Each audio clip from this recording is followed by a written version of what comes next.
नमस्कार मंडळी, मी सचिन.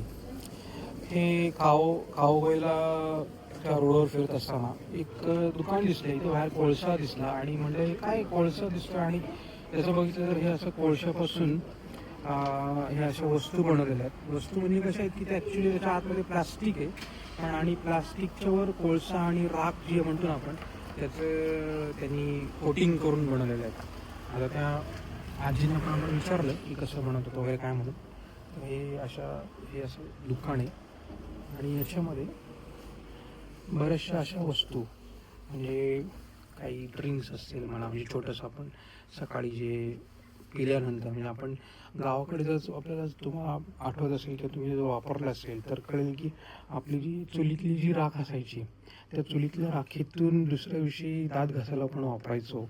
आपण ती राख म्हणजे काही काही ठिकाणी वापरायचे. आता इथं हे जे काय प्रोडक्ट दिसतं ना, तर हे प्रोडक्ट बांबूचं बांबू जाळल्यानंतरचं जी राख उरलेली, तर ती ही राख आहे. आणि त्यांनी ह्या आजींनी सांगितलं, ह्या आजी त्या, आणि यांनी सांगितलं की ही राख म्हणजे आपलं जे पोटामध्ये शुद्धीकरण किंवा पोट स्वच्छ होण्यासाठीची ती राख अशी वापरली जाते.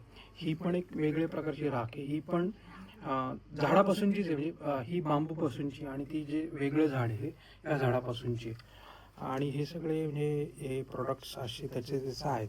इथे पण जर बघितलं तर ह्या शॅम्पूसारखं आहे. शॅम्पूचं म्हणजे तसं तो की त्या बांबूच्या म्हणजे त्या राखीपासून थोडं मिक्स करून बनवलेलं आहे. आणि इतकं म्हणजे असं कल्चरली जर आपण बघितलं तर आपल्याला चूल आणि चुलीतली राख आणि कोळसा ह्याच्यापासून काय काय काय बनवता येऊ शकतं हे याच्यामध्ये त्यांनी सांगितलेलं आहे.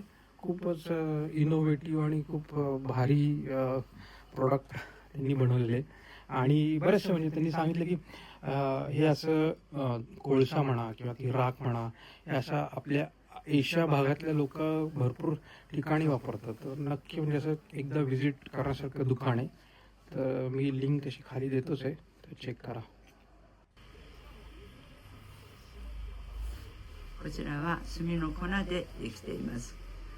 お部屋の匂いを取ったり、電気製品の電磁波の吸収もいたします。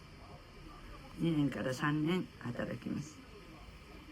あとは置物として置いといてください。はい、ありがとうございました。ありがとうございました。